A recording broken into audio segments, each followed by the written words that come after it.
Welcome back to another episode of Strut the Hustle. On today's show, we have Kimberly Clark. Hi, Kimberly. How's Hey, it how are you, going? Michelle? Good. How are you, Michelle? Good. So she's an Awesome. actress, a comedian, and a writer. You may have seen her on Tiffany Haddish Presents They Ready, and if you haven't, you can go watch it on Netflix. And she also was a writer on season one of the Jennifer Hudson show. So you've been definitely been seeing her work somewhere. How are you? I'm great. How are you doing? Good. Thank you for coming on today. Amazing. Always good to connect with another hometown girl. So Yes, yes. I'm excited. Yeah. Yes. So let's talk a little bit about your career. So you're an actress, okay, and then you're also a comedian and you've done some writing. So can you talk a little bit about your career and how you fell into it? Is this something you knew you always wanted to do, or did you just fall into it? Okay. Well, first, I want to call myself a writer first, a Okay. comedian second, and then actress maybe third on that list. Still trying to develop that skill. But yeah, I think I always knew that I wanted to be in show business. I always loved watching TV, watching movies, um, just the entertainment parts of it, making people laugh, making people happy. Um, yeah, as a little girl, I was always, dancing in front of the mirror, talking and doing things. I was the youngest out of four, so I kind of had to entertain myself because my siblings were teenagers when I was born. So, yeah, like TV was a constant for me. And so I kind of always knew that, this was probably the direction that I would go in. And even in school, I was in a lot of plays, I was in band in school. And so, I wasn't a stranger to the performance art and also being in church too, growing up in church, you had to do Easter speeches and all that kind of thing, church plays. So I was definitely heavily involved in all that type of stuff and really enjoyed it. Oh, So you say that you're a writer first, and you would say a hmm comedian second, and an actress third. hmm Can you talk a little bit about why you say that? Is that where you got your first start in writing, and what was your first job in writing? Okay, that's an amazing question. Um, I say a writer first because I think that's what I gravitated toward even in grade school was writing. So, I was doing a lot of writing then, and I think that's why I call myself a writer first. You know what I'm saying? I think that was the first love and the first, you say first job. I wouldn't call it a job, but I won a essay contest in grade school, Nice. So to me, that was like, I won a Sheila E album from writing an essay. So that was cool. That's when I was like, maybe this is something. And I think the comedic aspect came in.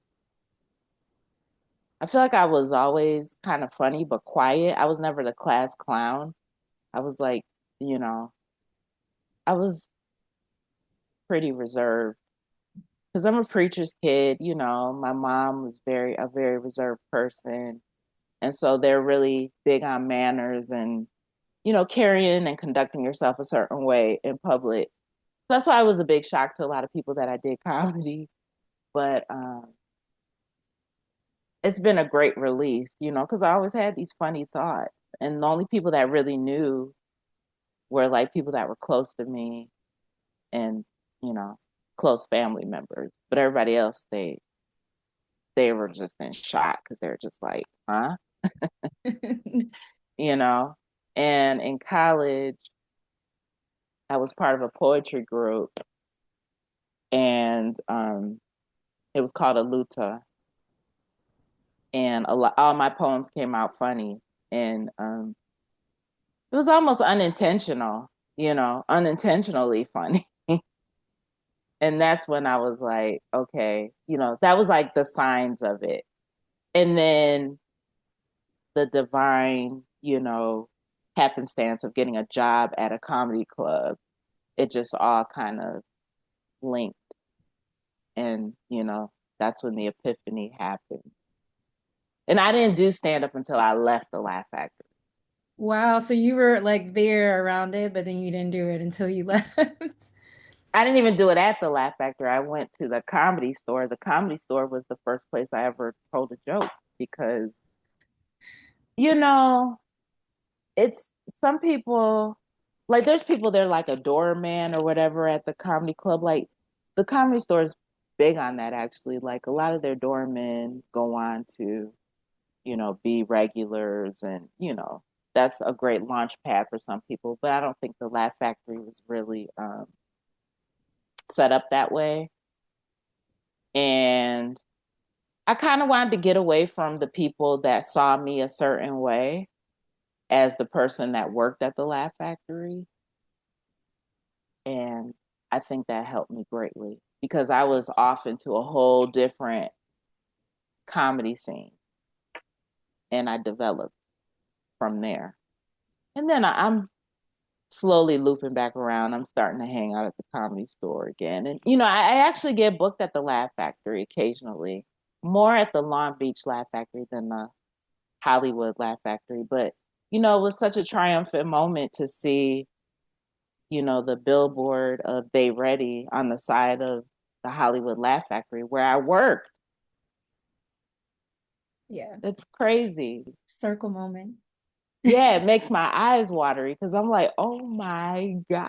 Yeah. I had like three, four, five, 10 jobs trying to scrape it together to pay, rent on a studio. You talked about you being like shy and a little bit reserved, and then eventually getting the courage to be able to do comedy. Can you like give advice to someone who may feel like they're in your shoes, where they feel like they're reserved and they have so many thoughts, so many jokes inside their head that they want to get out? What is your advice to someone like that? Just jump in. You just got to jump in. It's like, you know how it is when you're about to go for a swim and that water is so cold. You stick your pinky in there, you stick your foot in there. Sometimes you just got to take the plunge and just be like, just gonna get in, and that's the advice that I give people. Just do it. I mean, there's really there's no set path. Everybody's path is different. Everybody's approach and starting is different. But I say, look at everyone else's journeys, but just know that your journey is going to be unique, and just do it. I mean, I know that sounds very cliche, but that's the only way you're going to learn, is by trial and error. You're going to learn a lot from the errors, you know. That's where you get the most, I think, the most enriching lesson from the errors. Well, thank you so much, Kimberly, for joining us here and sharing your advice and your journey. Make sure you guys tune in for another episode of Strut the Hustle, where we will continue to talk to women about their careers and how they got there. Thank you. Thank you. Thanks, Bye, Michelle. guys.